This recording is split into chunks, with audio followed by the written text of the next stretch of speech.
at San Diego State to college professor Lauren Post, and the stories contained in them are in her book. And it hasn't come out yet, but it's the next book that I'm going to buy. And the title of the book is No Forgotten Fronts, From Classrooms to Combat. Please welcome Lisa Shapiro.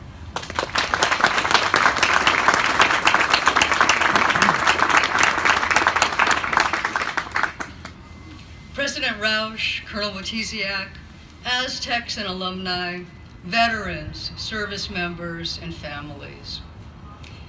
If you go to the top floor of Love Library and into the Special Collections reading room, you can see the actual letters written by students who went to San Diego State and then served in World War II. And the letters describe in vivid detail what war looks and feels like. They're more than historical documents. I've read the letters, and I can tell you that they give testimony to how much students love this campus. A lot of the students served and came back and continued their studies, and some of the students served and gave their lives, and their names are listed here. And so today I have a chance to share with you some of what they wrote in their letters, as well as the words from some of their classmates. They were writing to one professor. His name was Dr. Lauren Post. Students called him Doc. And he taught geography, so he had a pretty good idea of where his students were going. They set up defenses on islands in the Pacific. They flew bombing missions over the deserts of Africa. They made amphibious assaults on the coast of Italy, parachuted into Normandy, and eventually battled their way across Germany. And as the letters began pouring in, Dr. Post got help from fraternities and typing classes. And what he did is he took excerpts from all of the letters, and he made something that he called the Aztec newsletter. And he did this every month for 4 years. Each month during World War II, he sent the Aztec newsletter back out to every combat theater. He sent it all over the world. And what it did is it kept the students who were serving connected to one another and connected to this campus. His effort really kept this community connected during World War II. And just to give you a sense of how much that newsletter meant, I'm going to share with you a letter written by Lieutenant Junior Grade Bob Noel. He wrote, "Sometimes, Doc, the going gets pretty tough, even on a battle wagon, and you feel discouraged and disgusted.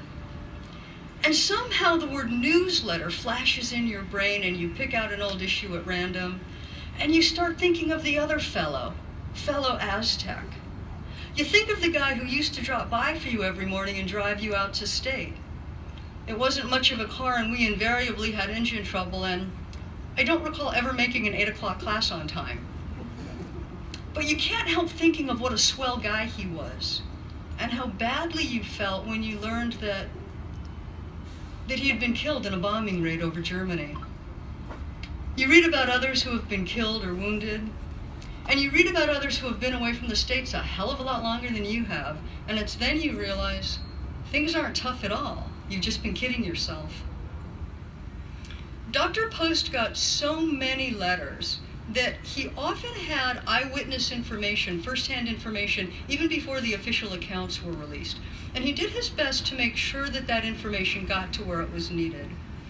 Jim Hurley was the treasurer of the Associated Student Body. And he was trapped on the beach at Anzio during the invasion of Italy. He was pinned under artillery fire, and he wrote that he blew his stack and lost his marbles. He wrote that his marbles were scattered all over the place, and it took him 3 days to collect them. Well, Dr. Post was a veteran of World War I, so he understood shell shock. And Dr. Post did a couple of things. He wrote to Jim, but Dr. Post also knew that there was an army chaplain stationed nearby who was also an Aztec. And he asked the chaplain to go and visit Jim. And then Dr. Post wrote and told Jim's father. And the father wrote back to say, thank you. He was glad there was someone that could give his son spiritual consolation. Jim had lost one of his best friends in the fighting in Italy.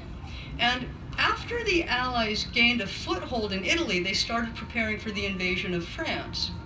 And Jim wrote that he was afraid that what he and his friend had done would be forgotten. Dr. Post wrote back to say, Jim, there are no forgotten fronts, not as long as we have Aztecs on them. Dr. Post promised that no Aztec would ever be forgotten. And that is a promise that is being fulfilled to this day by the Alumni Association and the War Memorial Committee. Some students writing to Dr. Post, one of them was Private Herman Adelson. He was a paratrooper, and at the time that he wrote, he didn't even know where he was going. He wrote Destination Unknown. But what he described in his letter was his very last view of the United States. Private Herman Adelson wrote, "You've heard how tough the paratroops are, how rugged in physical endeavor. But what you don't know is how these same men felt as we boarded the ship and left the soil of USA. From the Staten Island ferry to the boat was something to witness. First, we joked and kidded as we passed familiar signs along the harbor like Maxwell House Coffee, Bethlehem Steel, Colgate Soap and Perfume. And then that thing that stopped the crowd, the Statue of Liberty. Tough guys had tears in their eyes. Many stood gazing open-mouthed. Many a heart was in one's mouth with a feeling of emptiness in one's pit of the stomach. The Statue of Liberty was beautiful. And as she disappeared, Long Island came into view, then Brooklyn. And what memories and laughs we all had. Then, as some giant hand pushing us way out, land seemed far off. New York skyline seemed to diminish. When that disappeared and possibilities of seeing land of US was gone, we just leaned back and silence was a bliss as we all thought of what we left behind and what we are fighting for. The students called themselves the Fighting Aztecs, and the one thing they asked for more than anything else, the one thing they requested for Dr. Post to send them in his letters back to them, were Monty stickers. They wanted Aztec stickers, and they put them everywhere. They stuck them on Jeeps. They put them in their outhouses. They put them anywhere they thought another Aztec might see, hey, there's another fellow Aztec here. Pilots put Monty on the canopy of their planes, and their mascot flew with them on bombing missions. One pilot, John Burdett Binkley, wrote this: "I am, shall we say, exposed to death fairly constantly. Yet I can truthfully say there is really no fear present. An occasional moment of nervous terror, yes. However, if my number should come up, I am ready. As you know, I am not a particularly religious person, yet I do have a very strong faith. Not a faith to be put in words, but rather to be kept in the heart. The 23rd Psalm and the Lord's Prayer are about the only passages of Scripture I know. Yet they give me a peace of mind that is real. Sometimes when I am flying, I look out at the tremendous blue sky, the fleecy clouds, the earth below, and I realize what a small, yet somehow integral part of things I am. It constantly amazes me, this flying. Love, Burdett."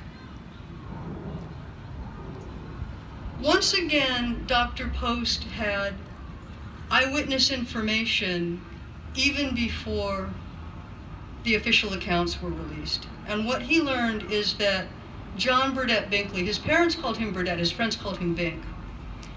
Binkley was flying on a bombing mission over Tunisia when his plane was struck behind by an explosive shell. Burdett Binkley is interred at the American Cemetery and Memorial in Carthage, Tunisia. His body didn't come home, but his spirit did, because his name is here. And if you'll indulge me for a moment, I get to talk about Aztec basketball. Because for 2 years in a row, in 1939 and 1940, The San Diego State basketball team was runner-up. They took second place for 2 years in a row. Finally, in 1941, not that long before Pearl Harbor, they won the national championship. 3 members of that championship team served in World War II and lost their lives. Their names are on this memorial, and I want to tell you who they are. Paul Fern was killed in action in the Pacific. Mason Harris actually survived some of the worst fighting in Europe. After the Germans nearly broke the Allied line in what was called the Battle of the Bulge, they surrounded a town in Belgium called Bastogne. It was called the Siege of Bastogne. And Mason was trapped there, but he held on. And he got a letter out to Dr. Post in which he described what it looked like when help finally arrived. We were getting low on supplies, and we got our first supply by air. I have never seen anything so beautiful as those C-47 and fighter protection as they came in low, circled, and then came back and started their drop of supplies. Those colored chutes as they floated down were beautiful, and words can't describe the feeling. Doc, it's not possible to put on paper what one feels in those instances. Mason went on to serve under General Patton in Germany, where he was killed in action. And the team's star forward, Milton Phelps, everyone called him Milky. He was one of the best loved athletes on campus. He was killed in a training crash, and after he died, San Diego State retired his number, and faculty voted to award him his degree posthumously. One of his classmates, one of Milky's friends, wrote an entreaty to Dr. Post, and I want to share it with you because it really serves as a call to action to all of us today. You at State can be proud of your sons and daughters. You taught us courage and truth. We will fight to keep you there to teach the ones that will come after us, to be better equipped to run this world after this mess is over.